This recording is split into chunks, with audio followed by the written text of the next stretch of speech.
And for love's sake, each mistake that you forgave, and we're solid, solid, solid as a rock. Ding, ding, ding, ding, ding. I'm amazed at how great of a playlist there is at the grocery store and at the drugstore. I was just a grocery outlet, bargain market last night. And there weren't many people in the store. They're getting ready to close, and the music was particularly loud, and I was digging it. I was loving the music. It was like all from my generation, mostly 80s. 80s is a little bit of 90s, tiny bit of 70s, but mostly 80s.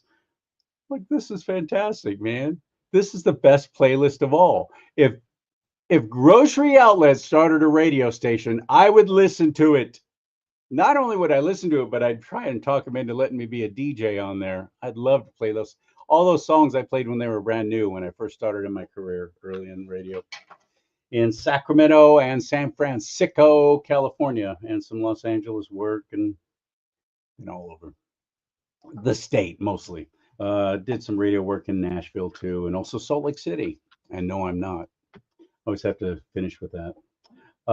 Which is why I'm no longer in Salt Lake City. Trust me on this. If you're not one of them, they let you know you're not really welcome there. Don't ever let anyone else convince you otherwise. If you're not one of them, you're thinking of, I'll move to Utah. They're a clique and they will exclude you, especially your business. They're terrible with people who are running businesses coming in there and they're not LDS. Of course, I left a few years ago. I've been gone a long time now. I left before the Olympics actually went there, and maybe it's different now. I'm just telling you what I experienced. Why am I sharing all this with you? I had caffeine. So that's my only explanation. I will encourage you to continue watching despite my ramblings because I have one of my favorite guests on. Arthur Schaper is back. He's a writer, author, commentator, brilliant dude with all kinds of insight, and he's just I don't know he's a fellow believer, he's a follower of Christ Jesus, and a conservative. Right on. Yeah, we can be buddies. I can be buddies with anybody, but until you start bashing my Lord and my politics, then I start having little conversations with you. And I do talk about two things you're never supposed to talk about: politics and religion. This is my new mug that you're going to find on my website. Look at that beauty. 15 ounces. That's a big mug. I got big hands and I got all four fingers in the handle, and I love big mugs. I cannot lie. The Mother Brothers can't deny. There's another top 40 reference right there. So you can get that at charliesimons.com. You can get hats, shirts, all kinds of stuff there, and you'll be helping this show stay on the air because they share with me in the profits of whatever you buy. Just in time for Christmas. It's already happening. I've been seeing Christmas stuff in stores for at least a month now. Started about August, I think. So there you go. Please shop early, shop often. CharlieSimons.com, CharLeeSimons.com. Oh, one more quick commercial before I get out, because there's election results to talk about. Election results to talk about. What happened?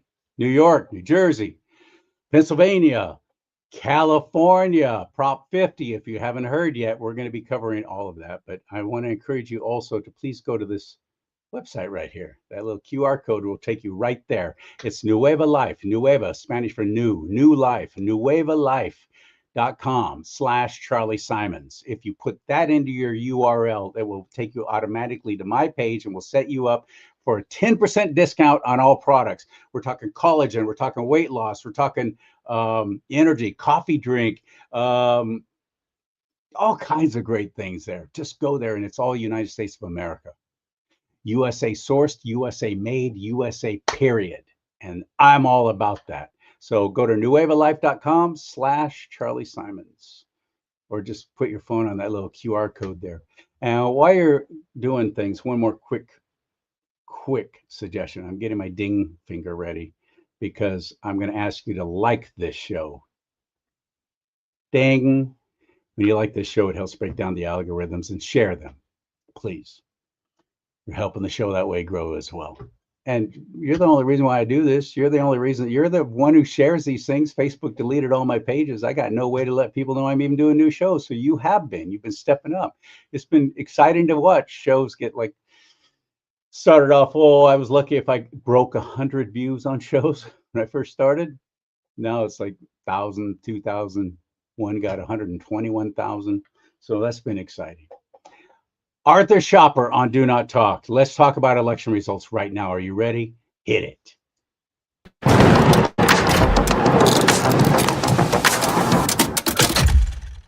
What's up, stud? You know, in spite of the election results last night, I am doing just fine. You know, I always look to the future. I try to get too dragged down by the drawbacks from election night last night. Can't say that I was too surprised, although there were some really disturbing disappointments. But by and large, I think what's more important is we got to really understand why it happened and what we do going forward. But other than that, I'm fine. I just want to ask any of my friends or anyone watching who lean to the left, when is enough pain going to be enough for you to change your voting patterns? How much does it take for you to go through before you finally go, that's it? Like President Trump said before the election, what do you got to lose? Yep. What have you got to lose? Stop voting for the same thing just because it has a D in front of its name. Please stop. Please come to a little self-realization. Do some reflective thinking, whatever it takes. Pray about it. Yeah, there's this creator who's waiting for you to come to him. And that's why I'm not completely down and out today, because we suffered some horrific losses. Yes. And that's because I have the peace beyond all understanding. And that's the only explanation. I have the Lord Christ Jesus, and I have his word promising me a peace beyond all understanding, because I no longer can't say it's always been this way, but there was a point where I was like, I put all my eggs in the Republican basket.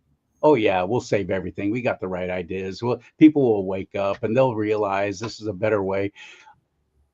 No, not anymore. I rely on the Lord. Come hell or high water, whatever's happening, I'm going to choose the high water because I want to be with the Lord in all things. Yeah. And I want his will to be done on earth as it is in heaven. So it's by design that whether people wake up or whether they remain blind, including those on our own side, Arthur, including those on our own side who seem to be blinded. What happened with Prop 50? Let's start with our home state of California. What happened with Proposition 50? Well, whether we like it or not, the state of California is still overrun with a lot of people who are woke, liberal, progressive. Illegals. Orange man bad is the dominating theme. I know a lot of people want to stress election integrity, which is an issue. I mean, Huntington Beach's voter ID initiative was just struck down by an appellate court here in the state of California. It's awful. We do need voter ID, but that's where Carl DeMaio's voter ID initiative comes into play, and it's very popular. This is an issue that wins across the country. Unfortunately, there was a defeat for voter ID in the state of Maine. There was a statewide initiative on the ballot. It failed. So I don't know what's going to happen. Texas, though. A success in Texas. Oh, it's been in Texas for a long, long time. Yeah, no, I mean, but just yesterday they passed a making sure that you're only able to vote if you're here legally, which is going to help.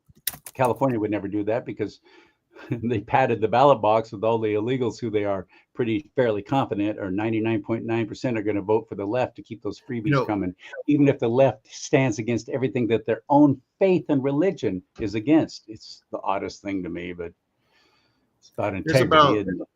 There's only 13 states that have like no ID requirements when it comes to voting, and of course, that ironically includes Pennsylvania, but Pennsylvania has been moving into the red column now. Off and on. I mean, here we're, twice now in the last, in the last 8 years, Pennsylvania voted for Trump. And so it shows that there's always hope. It's really interesting. Voters are very much motivated by what's in their own interest, what protects their power on a basic level. They're going to vote for whoever's going to keep the freebies coming. That's the other thing too. And that's why when you're talking about how much pain will it take for people to change their vote when the benefits dry up. And I think that's why I have no problem with the shutdown lasting to the end of the year at this point. We have 42 million people on SNAP, and a lot of them are illegal. A lot of them are migrants. Like I think 45% of Somalis in the country, most of them are in Minnesota, they're on government assistance. You've got a lot of this in Michigan too. These are serious problems that need to be eradicated. But this is why you see blue states sadly getting bluer. But let's going back to California, putting aside, there will always be voter fraud, but the margins are too great. The current results show 63% voted for Prop 50. Orange County, 55%. Orange County is not the conservative bastion anymore. It's gone. Now, there is voter fraud. That is a serious issue. There has been a growing effort to eradicate that. If there's any proof of voter fraud, it's Orange County voting predominantly yes for 50. That's insane. I did not know that. How did that happen? But there's another side to it as well. I mean, the city of Irvine has tripled. It's gone from like 110,000 to 330,000 residents. That's a lot of immigration from Asian countries, and a lot of them are registering as Democrat. People are moving to Irvine because it was, I believe it still is one of the safest cities in the country. Yeah, they had one murder. I went to UC Irvine. I mean, it was so placid. It was so quiet. The police would like harass people just for walking the wrong way on a sidewalk. Or if they saw a group of college students, police would say, "We want you to go inside." I mean, there was so little to police. They had nothing to do. There was the first murder occurred like in 2015 at one of the dorms. When they have some kind of traffic stop, 28 vehicles show up. Yeah, exactly. So you know what I'm talking about. But anyway, people moved to Irvine. You have an influx of people. It turned the county blue. It's a real problem, and it's very frustrating. I'm putting aside the voter fraud issues again. I don't diminish them, but I don't think we should rest exclusively on that. We've got to face some really unpleasant realities about some of the voting areas in our country. And us not showing up. I'm sorry?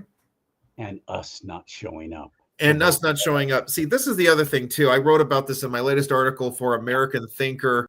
I had a lot on my mind. I had a lot of thoughts on what happened tonight, in part because we had talked about this. We talked about New York City. We talked about what was happening a little bit in New Jersey and Virginia too.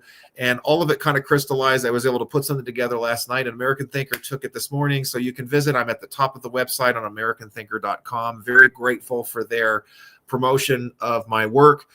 The first thing I point out is a turnout problem. The Republican Party brand has expanded, but the flip side of that is a lot of the people who turned out for Trump in 2024, huge turnout, correct? These are people who usually vote only in presidential elections, and they only vote in November. That is a problem because you've got important elections at the state, the city, the school district, local levels that are, I submit to you, more important because these are issues that directly affect you every single day. And this is also true at the state level. And this is a problem the Republican Party needs to figure out. It's not enough to talk about banking the vote or casting your vote early. They've got to get a turnout operation together, and that's not happening. And this is something that I myself had to accept. We can't look at state legislative elections through the lens of the presidential election. We can't look at local elections that way. Especially when it comes to turnout, you just can't do that. Every election has to be treated differently. You can't rest on your laurels. You can't expect a similar dynamic just because the election turned out a certain way in the previous. So this is a warning for Michigan, Wisconsin, Pennsylvania. Nothing is ever guaranteed. You have to turn out the vote. You've got to campaign and connect with voters on these issues. There is a slight silver lining to all of this. There has been ongoing concerns that elections are getting so nationalized. When you're a Republican in a blue city and you're just running so that you can get the streets paved and get the police doing their job again, that should be an issue that resonates with everybody. But you've got Democrats who want to nationalize every election in the state of California. They want to drag down any Republican running for mayor or city council or school board. What happened last night in a way suggests that elections are getting localized again. Look what happened in New Jersey. Look what happened in Virginia. You had Democrats sweeping the ballot, even though in New Jersey, Trump was like within 6 points, whereas Biden had won New Jersey by 13 in 2020. So it looks like things were going in our direction.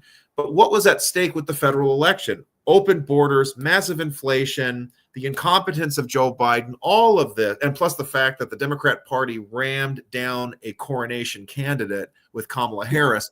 All of these hurt the Democratic Coronation Democratic. candidate. I love it. It's a There you nicer go. way to say DEI. That's the bigger part of it too. She was incompetent. She was inarticulate. Everything was wrong with her. But see, now then you fast forward to New Jersey, Virginia.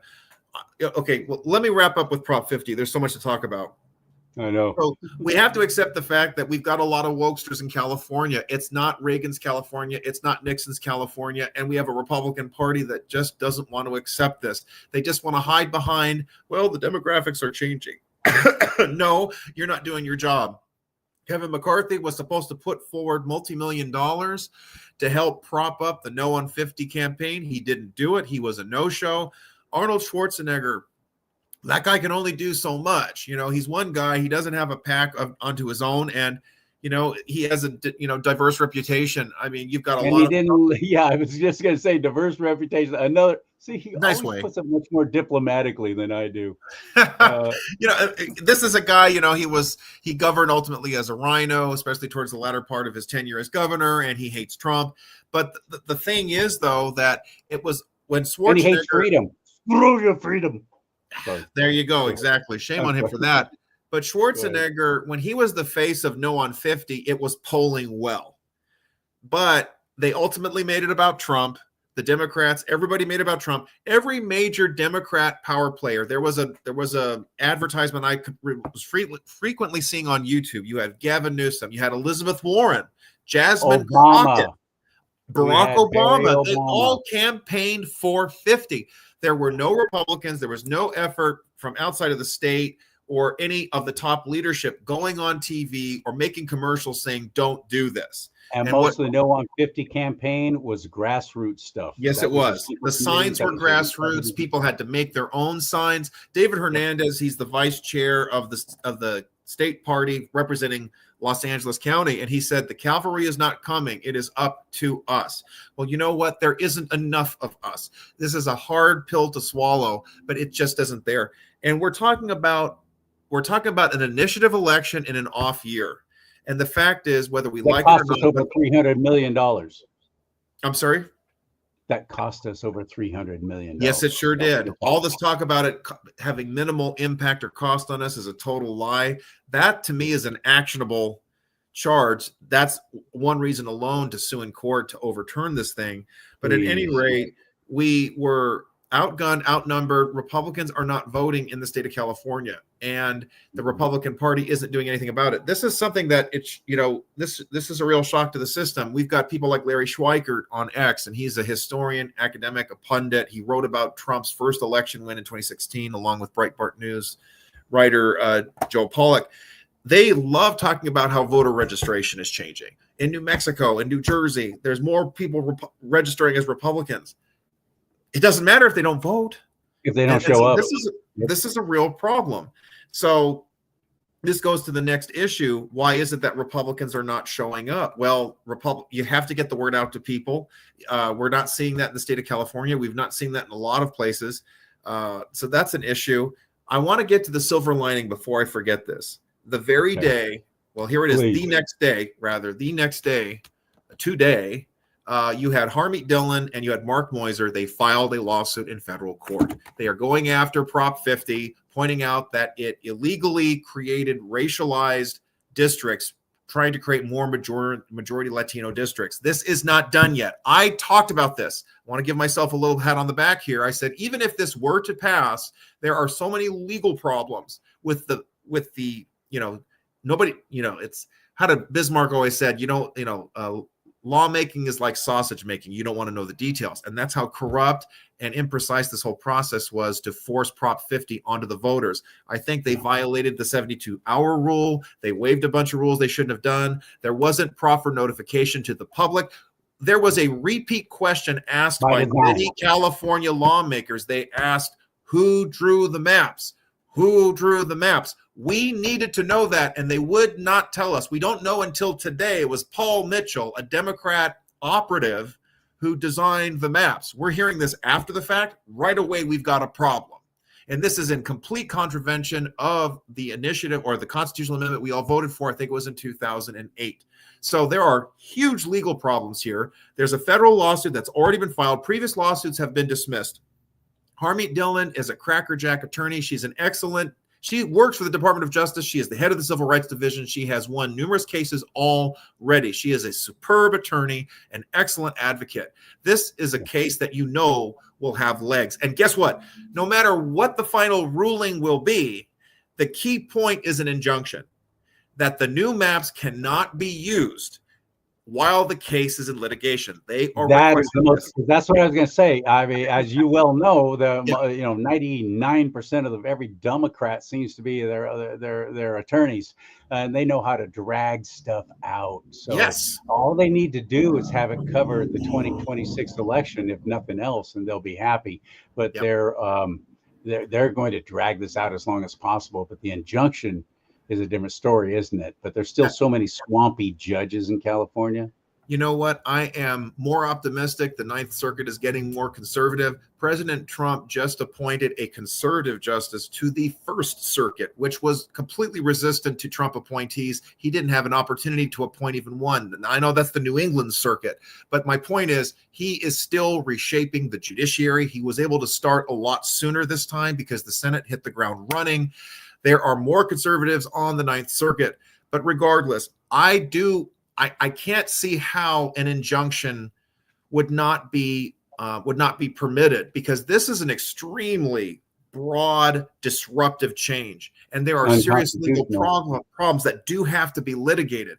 I am more confident than not that a judge will enjoin and hold off and say, you're going to use the district lines that were established in 2022. And that's the end of it. That is my prediction. This is going to be put on hold. Not only that, I think I've talked about this with you before. I know I've written about it before.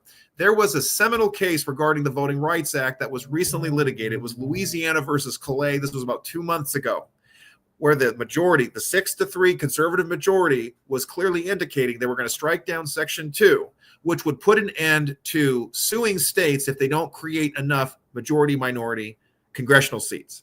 So if you do that, that means that Louisiana, Georgia, Mississippi, South Carolina, North Carolina, even Michigan and California, well, California's Democrat, but we're talking about red states that are forced to create these blue, majority black districts because it's racist if you don't. What's going to happen is all those districts will go away. The states will be free to put race out of consideration entirely. And I guarantee you'll see 19 more seats. That's been the average. 19 more House seats will go Republican. As I learned, which will negate anything California does. Exactly. And as we speak, let me get this in. Florida, they've got the best governor in the country. That's what I was going to bring up. It's in your article. Governor DeSantis is already on the warpath. He has a legislature that is cooperating with him, if for no other reason. There are at least, there are more than 5 state legislators who would love a shot to be a congressman. So they're going to allow DeSantis, drop the districts, create 5 more Republican seats, because I want to go to Congress too. And they absolutely should do it in Florida. They should absolutely counterbalance. It's California that's cheating. Texas was required to do this by court order. They unmandered the seats. I've said it before. I will say it again. They unmandered them. You have to gerrymander to create these majority-minority seats. And you've got black voters in northern Louisiana who are more conservative than a lot of the white voters. And you know what? They were forced into a deep Democrat seat. This is unjust. It is not representative. So nobody can accuse me of saying, well, you're trying to disenfranchise voters based on race. We really shouldn't be talking about race at all. We should be talking about Americanism, our citizenship, and our natural rights. Blah. Thank you. So regarding Prop 50, that's the final say on it. This is not over.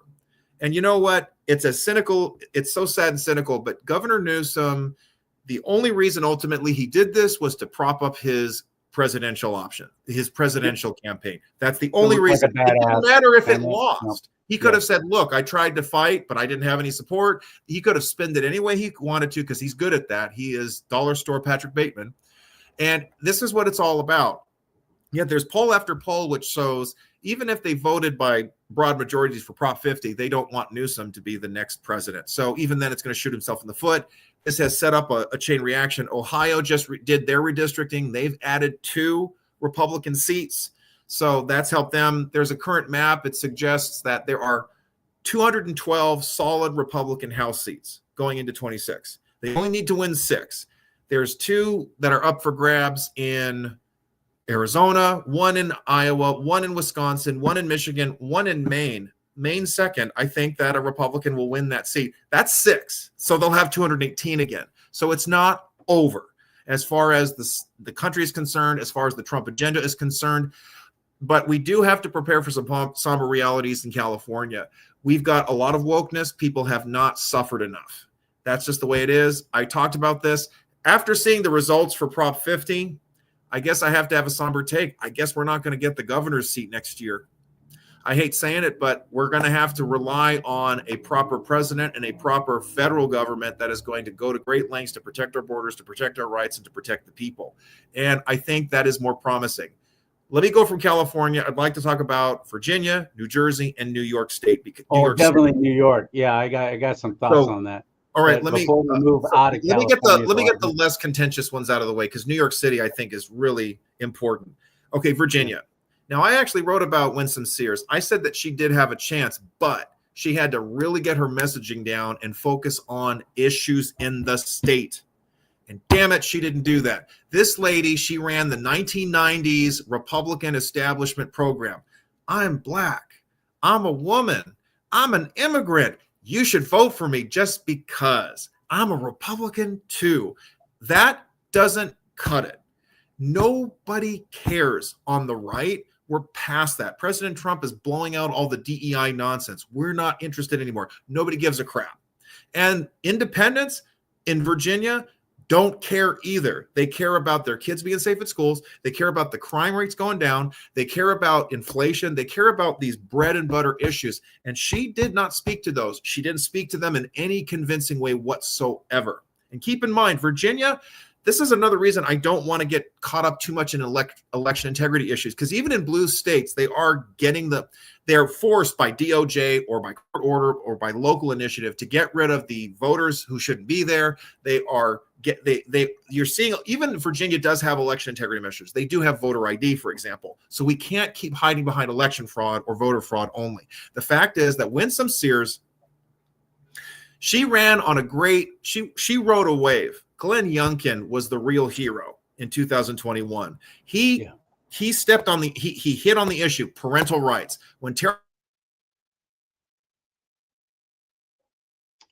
Hang on, you froze up. I hope you come back because I wanted to hear what you were saying about Glenn Youngkin. Dag nabbit, you froze up, buddy. If you can hear me, go out and come back in, and I'll just fix this in post, as they say. If you can hear me, I hope you can. I don't know what happened. It sucks.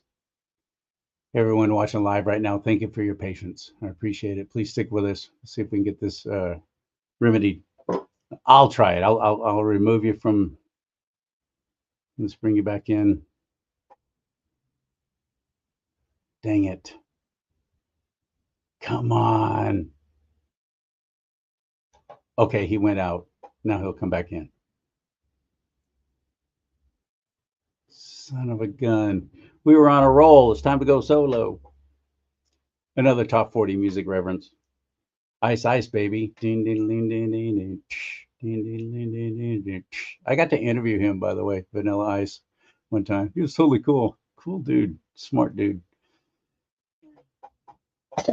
Excuse me. Come back, Art. Dang it.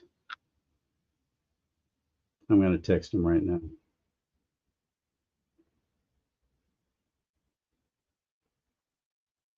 Are you coming back on?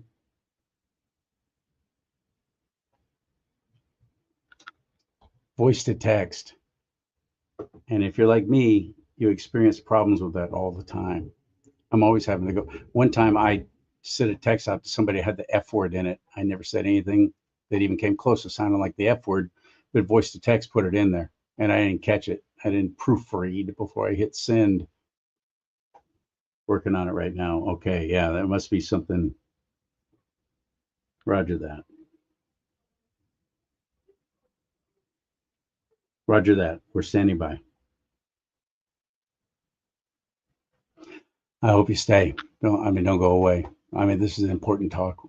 This is important for us to don't be disheartened with what happened yesterday with all the elections across the nation, as the media is going to start telling you, oh, it's all a vote against Trump. It's all a vote against Trump.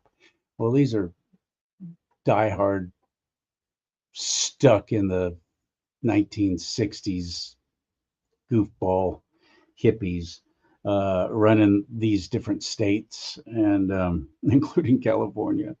So don't be disheartened. Okay.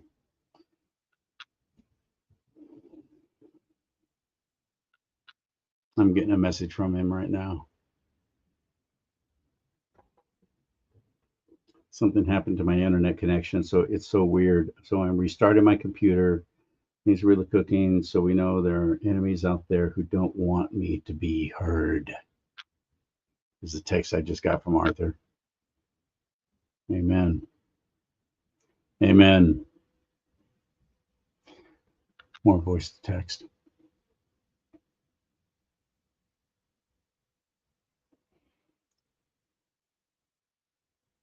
I was in a movie. This is going back quite a ways. Was it the early 2000s? No, it was about 2008, 2009, I think. I was in this movie where I played a bad guy. And I've always been clean shaven. And so when I'm playing this bad guy in this film called, if you want to look it up, it's called Gold Fools. And not Fool's Gold, Gold Fools. And the producer was Tremendum Pictures, and a couple of great people put it together, and they were funding it. It was one of those independent films, and I got to play a bad guy. Finally, I've been in several other films and so on, but I never got to play a bad guy, and I finally did, and I loved it. It's fun being a bad guy, but I had to try and toughen up my look because I have kind of a baby face, so I grew this goatee thing. Now it used to be completely black, like my hair, and a lot more of it. And now it's got gray up here, which if you don't see up close, it's mustache all the way up. A little further back, it looks like I have one of those pencil mustaches, like one of those French fellows or something. And I had a full goatee, and I've kind of hung on to it ever since. I just kept it. I thought, well, it's kind of, yeah, I'll go with that. And but now it's so getting so gray, so white that I'm thinking about cutting it off, just shaving it all off and going clean shaven again. I have to shave off this lower part every time I do anything with the military anyway, which I am in a branch of the military, Army. And because of my political stance, I can't even talk about that other than just know I do serve. So I have to shave this off every time I do anything, report to headquarters or anything anyway, because you can't have that in the Army. You can have the mustache, but it can't go down past here and so on and so forth. So I'm thinking about cutting it all off. In the comments, what do you think? Should I go clean shaven? All right, Arthur's back. Okay, we left off with you talking about Glenn Youngkin, and I'm going to cut all this out. In Virginia. We're really hot to trot, so there are enemies trying to stop us, but I'm still going strong, and I appreciate your audience's patience. So, Virginia, Winsome Sears, she was elected in a landslide sweep with Glenn Youngkin at the top of the ticket. He was focusing on parental rights. He was able to be friendly to Trump, but he didn't embrace him. He didn't reject him either. He focused on Virginia, the Commonwealth, the parents. He was tapping into an extremely important issue across the country. Parents were storming school board meetings, screaming and yelling because girls were forced to share bathrooms, locker rooms, and sports teams with biological males. Loudoun County, a father was arrested at a school board meeting because he was simply protesting that his daughter was raped by a confused boy pretending to be a girl going into the girls' restroom. And by the way, a solid pro-family independent got elected to the school board in Loudoun County. So it goes to show this issue is not just a groundswell problem with it's not a Trump problem. This is a Winsome Sears problem. This was she didn't capture the magic that Glenn Youngkin had. This is a lady who she basically ran on a DEI platform once again. I'm a black female Republican, and I'm an immigrant. You should vote for me because I'm the first of every whatever. And here's the other thing. I wrote about this in my article. Pierre. This is something that didn't get enough attention. I watched the entire debate between Abigail Spanberger, she's the congresswoman who now got elected governor, and Winsome Sears. I was disgusted and I was so frustrated by this debate because Winsome Sears repeatedly interrupted, disrupted, shut down, and talked over Abigail Spanberger. Now, she had a strong point, which is that the Attorney General candidate, Jay Jones, had issued these murderous texts admitting that he wanted to shoot the Republican Speaker of the House at the time, and to kill his children. These were horrible, murderous things, especially in the light of what happened to Charlie Kirk on September 10th. DA, too, in Virginia. There you go. And so, Winsome Sears had a winning issue, but she just kept harping on it and interrupting her so that Spanberger couldn't say anything, right? But it backfired. It made Winsome Sears look desperate, inarticulate, and unprofessional. She looked bad. Abigail Spanberger was like calm, above the fray. I don't support violence. I'm asking for your support. She then hid behind the trans issue by talking about, I believe in local control and parents should have all the power. She was able to remain even keel, keep things quiet. Winsome Sears looked desperate, and she was desperate because she was already losing. But it gets worse. She turned on Trump in 2023. She had said, well, Trump has overstayed his welcome. He is a liability. He's no longer the leader. He needs to step aside. And they put that in every commercial. That's it. And she never recovered from that. She never apologized. She never tried to build bridges back with the grassroots in the state. I spoke with Stacey Langton. She's a parental rights activist in Loudoun County. Mama Bear, that's her handle on X. She was telling me she's not going to win. Republicans do not like her. She betrayed Donald Trump. People are really angry with her. And President Trump did not endorse her openly. He called her a turncoat. He called her a sellout.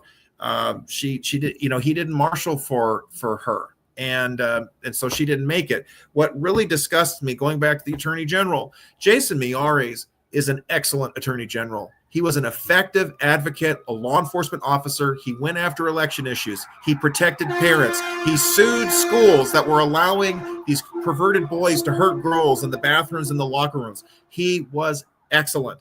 I was saying this even as early as June. He should have run for governor. He would have been a much more competitive candidate because he was doing stuff. He was paying attention to local issues. He didn't get caught up in the national MAGA drama, unfortunately. And this is a bigger fallout. We've been talking about how Republican parties are failing. The Virginia Republican Party really failed here. They wanted a coronation. Look at that. They didn't allow for a competitive primary. They wanted to give Winsome Sears, they wanted to give her the coronation. It gets worse. The lieutenant governor candidate was an openly gay Republican who was caught up in a pornography controversy. This is really disturbing stuff. There was no vetting process with a primary. There was this expectation that the voters would just go along with these three candidates. Jason Miyares was the incumbent. He was an excellent, stellar candidate. And I'm very disappointed. There are Virginia Republicans who are already suggesting Miyares should run for governor in 2029. It gets worse, unfortunately. In Virginia, it's not just the 3 statewide races that went blue. Democrats now dominate the legislature. They got 63 seats. That is a huge margin. It is completely lopsided now. I hate to say it, but I think Virginia is now gone. I think it is now like Maryland. It is a blue state. There is no getting around it. Too many people work for the federal government now. And I thought the shutdown was going to drag down Abigail Spanberger, but it didn't really matter. Democrats were going to turn out and vote for their Democrat Party slate, regardless of whether they were a federal worker or not. And that's what happened. There was just a huge conflation of issues. Winsome Sears didn't talk about real issues. She ran on a DEI platform. She didn't have the Glenn Youngkin connection or magic. And she did a terrible job as a debater. She just didn't resonate. So that's what happened in Virginia. And I think it's a lost cause at this point. I hate being so cynical, but that's where it's at. The other disappointment, let's talk about New Jersey. Jack Ciattarelli ran a great campaign as well. He sized up properly along MAGA issues, but he talked about local issues. He talked about electric costs. He talked about job issues. He talked about inflation. He talked about immigration. He talked about keeping boys out of girls' sports. He talked about all the right issues. The fact of the matter is New Jersey is still a blue state. Yes, Donald Trump was very close. Yes, Kamala Harris was a terrible candidate. There were ethnic enclaves in northern New Jersey that veered very sharply to the right in 2024. But the New Jersey election was something different. The voter turnout was a lot higher. Democrats, again, really supercharged their turnout, even in red counties. Yes, Republicans still had the higher vote total, but Democrats increased their margins in those red counties like Ocean County, Lakewood, etc. And Ciattarelli just didn't have a chance. Trump supported Ciattarelli openly. And Jack Ciattarelli, I think, was able to balance where he stood. But the fact of the matter is, New Jersey is still a blue state. It's a tragedy. It's frustrating. I think that New Jersey Republicans have a better chance of turning their state red than Virginia does. I think Virginia is – there's too many federal workers now. Until you start really cutting the federal government fat, until you get people off the federal teat, whether as welfare recipients or workers, Virginia is now basically another Maryland. It's unfortunate, but that's what we're dealing with there. Last of all, we look at New York City. We all were. You want to jump in, please? Let me try and paint this picture. Andrew Cuomo, former mayor of New York, ran that city. Governor. I'm sorry. Sure. Bill de Blasio was there, right? Anyway, Andrew Cuomo. Horrible, just horrible. But he's got a name. The Cuomo name is very well known and very prevalent. Yeah. The Democrats did not get behind him. Instead, they pushed Mom Donnie, who's got all kinds of connections with Soros. He's got a nice little press photo, as a matter of fact, with Alex Soros, George's son. Yes. He had huge money behind him. And then along comes Curtis Sliwa. Now, I love Curtis Sliwa, and I even ran a little bit of that debate, and he was extraordinary. He did such a great job. Yes, he did. Our own Republican Party did not back him, and our own president and vice president did not back him. Yeah. They endorsed Andrew Cuomo for mayor of New York. I'm like, yeah. What? Why? Yes. Well, because we all have to get behind him because Curtis Sliwa doesn't stand a chance. Maybe he would have, if you would have done the right thing, regardless of what you think is going to be a win politically. Maybe he could have and would have and should have won. No, it was a trouncing. It was a trounce. Even if you combine Sliwa and Cuomo's, and you made this point in your article, so now I'll turn it over to you. Yeah, and it was a perfect point. You said even if all their votes for them combined would not have been enough to beat Mom Donnie. Yep. And so now we have an open communist, Islamic extremist, and I say that because he refuses to denounce horrific things that his own religion is doing in the name of pleasing Allah. Good luck, New York. You've got a mayor now of your city that is. He's promising all kinds of freebies. So everybody turned out and went, yay, we're going to get freebies. And what's going to be the outcome of that, do you think, Arthur? Well, I want to, first a reflection on the campaign itself. I really like the point you bring up. Sliwa is not the problem. Sliwa did not drag down Cuomo. It's very sad. Staten Island is the most Republican borough of the 5 boroughs in New York City. And Cuomo won the majority, and yet it didn't make a difference. Cuomo was a terrible candidate.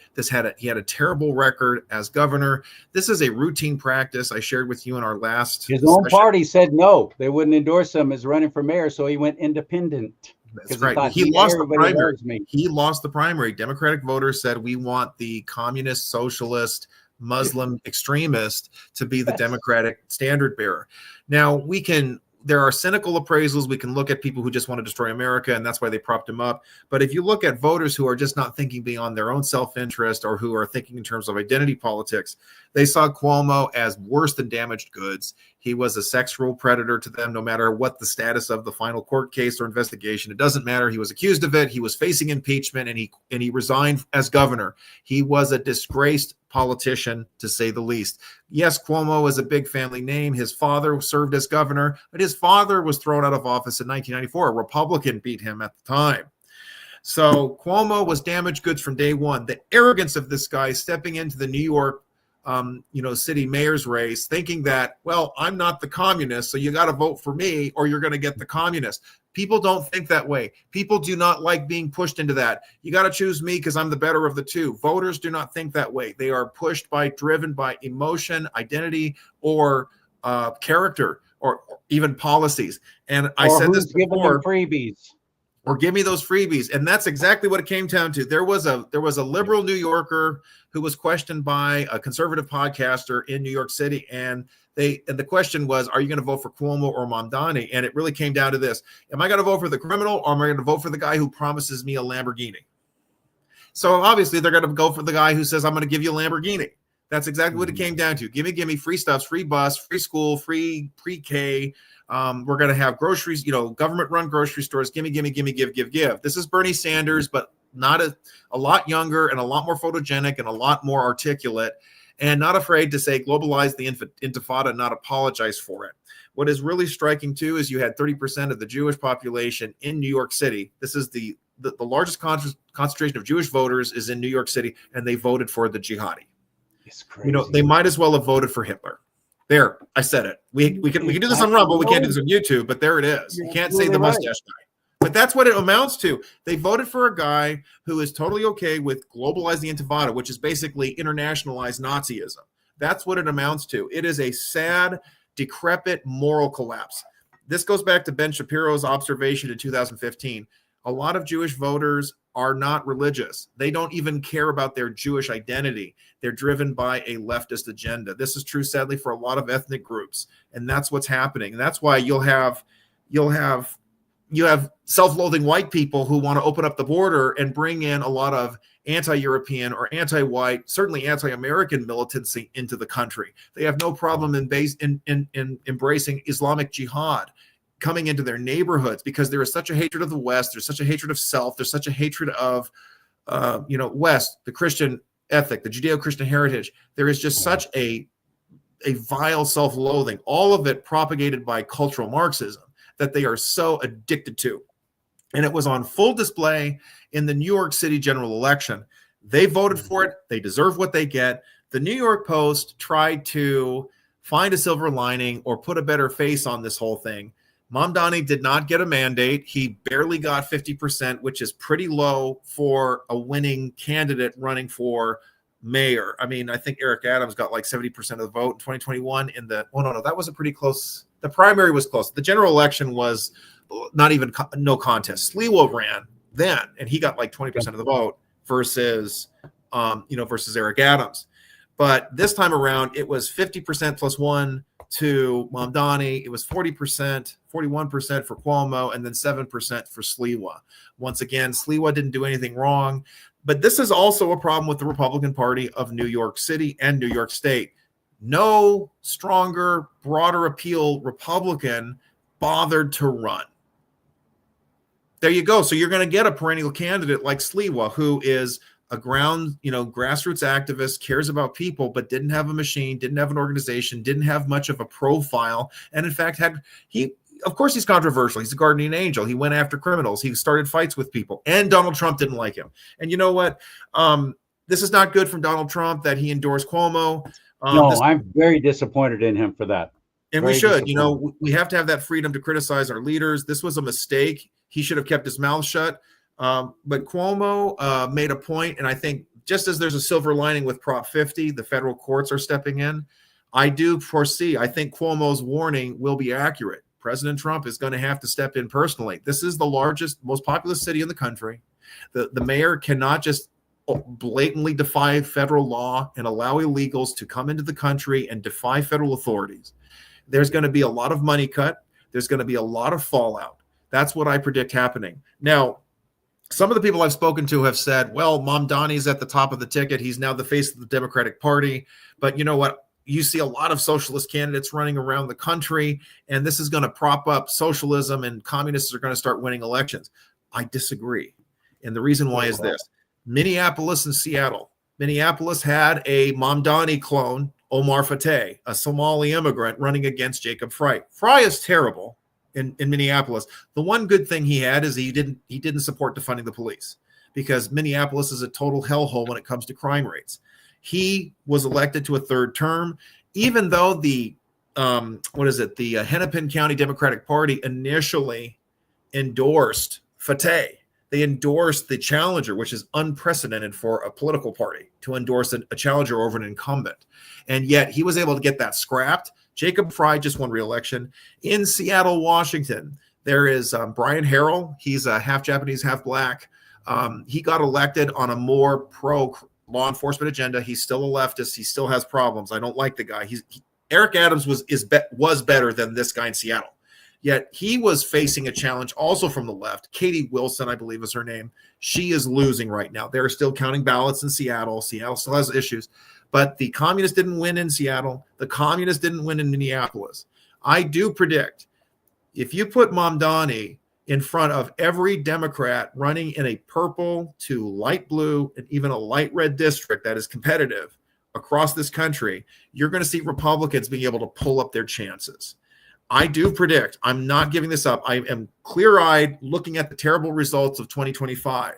I think that Republicans, if they keep it going, if they get down to brass tacks, work on the issues, focus on America, they can hold on to the House. I believe they can do it. The Democrat Party, their civil war has just opened up wide. Mamdani won, and he's going to be a drag because you got a lot of people in the Midwest, in the Rust Belt states, and in the Southwest who do not want what Mamdani is selling. Grijalva just got elected to that special election. Anne Grijalva, well, she's the daughter of Raul Grijalva, who passed away. She just got elected. She was not a Mamdani Democrat. She was more aligned with the Pelosi wing. Now, they're both crazy leftists, don't get me wrong, but one is just crazier than the other. But crazy. We do have opportunities here to rebuild, restore, and retake election chances and opportunities going into 26. It's not over. Getting back to Prop 50, I can't say this enough. Federal lawsuit already filed seeking an injunction. I suspect it will be successful because this is a big deal. This is a huge implication to redraw the districts, having violated so many laws to do so. This is way too sudden. They're doing this now in November, and you have to file, I think, by March in order to compete for the primary in June. So this is like really forcing everybody to turn on a dime. I don't really see how this is possible. I think just for the fact that they're trying to change everything so quickly, even if there was no other problems, I would not be surprised if there was an injunction just for that alone. There is so much confusion. There are so many problems. So at least for 2026, I think those 9 Republicans still have a chance. Now, the flip side is Democrats might be really angry that they didn't get the new districts, so they'll turn out in higher numbers. I don't know. But there's a lot to work on. There's a lot of opportunity. I rounded up my comments in American Thinker. Damn it, Republicans have got to stop arguing about foreign policy issues. All of this insanity, arguing about Israel, arguing about anti-Semitism. Look, anti-Semitism is evil. I'm not, but the people who are fomenting this crap are incidental. They are not essential. People sitting at home trying to pay their bills, raise their kids, prepare for their future are not worried about foreign policy. They're worried about the border. They're worried about their communities. They're worried about their financial future. And we've got to get back to that. We can't allow all the meme wars and the social media and all this nonsense to distract us. I don't think that was the key point with what happened in 25, but I will say this much. Tucker Carlson could have interviewed Jack Ciattarelli. He could have interviewed Winsome Sears, could have said, hey, Winsome, do you want to apologize to President Trump right now? President Trump, I apologize. I really need your help. All of this could have assisted us. All of this could have helped them. Kurt Sliwa, not once did he get Tucker, why didn't you interview Kurt Sliwa? You know, what's going on here? You could have given this guy a boost. They were not focusing on what was really need to be done here. We can talk about MAGA all we want, but we've got to keep winning elections. I also made this point. 2024 is over. We can't bask in the glories of 24. Yes, we won every swing state. Yes, we increased our voter turnout. Yes, we got 4 U.S. Senate seats. All of this is great. But election 2026 is going to be different. There's going to be a whole set of issues. And we had a brief discussion before this broadcast. I asked you, how is the economy going? Do you feel that it's a good economy, a bad economy? And the fact is, we may be living a good life right now. Things may feel better, but I will say this much: some of the groceries are less. Eggs are cheaper. I was looking at a dozen eggs was $9.99 for a dozen eggs. This was in December last year. Thank you, Joe Biden. President Trump has fixed that. I was able to buy a dozen eggs for $1.99. That's actually cheaper than during the first few months of the Biden administration. So some prices have gone down. And it's about to happen with energy too. Actually, it is in the rest of the country. California is falsely inflating prices on everything because, first of all, one, they get more tax revenue. And that's how they're keeping all these prices high, especially with fuel and registration of vehicles. But in the meantime, there's a lot of really dumbass people going, well, I thought Trump was going to fix the prices here. You're blaming Trump because California is so expensive? What's wrong with you? They're falsely inflating the prices through taxation. And unfortunately, with many, it's working. I see in the media now, they seem to be, they like they always do, when there's an overwhelming majority of us, when there's a landslide like the 24 election was, they all try and act like, oh, well, I guess we need to rethink this and maybe we should support what the people want win. And they start reporting more favorably towards that candidate. But give them 10 months and they will start what they're doing right now. And I'm seeing it over and over and over again in the media. And as much as I despise my own business, I've grown to hate my own business. I know that it's effective, not with us, not with you and me, Arthur, and not with people who think the way we do and desire for the best for everybody. No, they're answering to a different higher power, the one who's hell-bent on destroying the United States of America as we know it, because you can't usher in your one world government as long as the United States of America and a constitutional republic is standing in the way. That's what powers them. And it might sound like a crazy conspiracy theory, CharLee, but I'm telling you, man, that's what's going on. And I'm seeing it now in the media. And we, as conservatives, get smart. Stop buying into that. Stop believing, oh, Trump's popularity is waning. I see AOC, I see Bernie Sanders, I see Gavin Newsom in his press conference talking about, that's the lowest approval ratings. Nobody likes them anymore. Nobody wants them anymore. And nobody's challenging them. Nobody's saying, really? I just saw some polling. He's one of the most popular presidents this nation's ever had since polling's been done, since polling began. He is extremely popular in the rest of the nation, but you're telling me he's not? Where do you get that information from? Nobody asks. It's all dishonest what they're saying. They are trying to, again, it's a media campaign.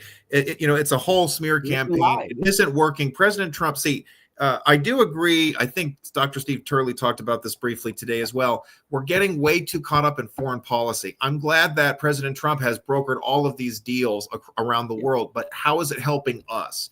That's a key issue, and that is not getting attention right now. It is never too late to turn things around again. Sometimes you need the referendum of these off-year elections. Hey, get back on track. We need to be. And President Trump's already doing that. He has restructured the leadership in the Border Patrol and ICE agencies to make sure we are deporting more illegals. But I want to get to this issue of affordability has been coming up. I didn't get to explore this enough because I was just looking at what does the election mean. But if we have a lot of voters, even in red states, who still feel like I can't buy a home, I don't feel like I have a good future ahead of me, I don't feel like my kid's education is getting any better, I don't feel, if they're not feeling the benefits of an improved Trump administration, they are going to vote differently. That's just the fact of it. So they've got to really supercharge the reforms. They've got to really double down on cutting the spending and cutting the crap in our federal government. They really need to show, people need to feel the results in their marketplace, in their business, at school, in their families.